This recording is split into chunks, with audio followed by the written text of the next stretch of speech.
Hello বন্ধুরা, এই যে দেখো আজকে খোকা ইলিশ এনেছে, তাই আমি রান্না করছি। তো নুন হলুদ দিয়ে মেখে একটা একটা করে ভেজে নেব যাতে ভাঙে না। তো দেখো এটাকে রান্না করব হচ্ছে আলু আর বেগুন আর একটু শস্য বাটা দিয়ে। তো দেখো মাছগুলো ভাজছি, ভাজা হয়ে গেছে আমার। ওই তেলে জিরা ফোড়ন দিয়ে সবজিগুলো দিয়ে দিলাম, দিয়ে নেড়ে চেড়ে এবার মশলা দিয়ে দিলাম।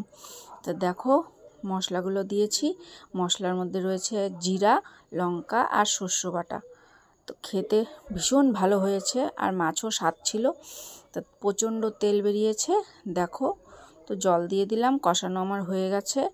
এবার একটা একটা করে মাছগুলো দিয়ে দিলাম, জলটা ফুটে এসেছে। এবার মাছগুলো ঢেলে দিলাম, একটু ফুটিয়ে ঝোলটা আমি নামিয়ে নেব।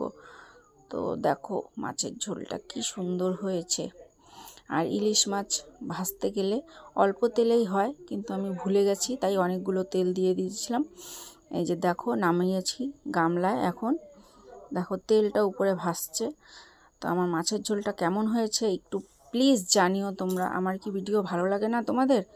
তাই মনে হয় তোমরা আমাকে লাইক কমেন্ট করো না। তো তোমরা সবাই সুস্থ থাকবে, ভালো থাকবে। নেক্সটে আবার ভিডিও নিয়ে আসবো, তোমরা আবার ওই ঘাসিপিটি ভিডিও দেখবে। ভালো থেকো, সুস্থ থেকো, টাটা।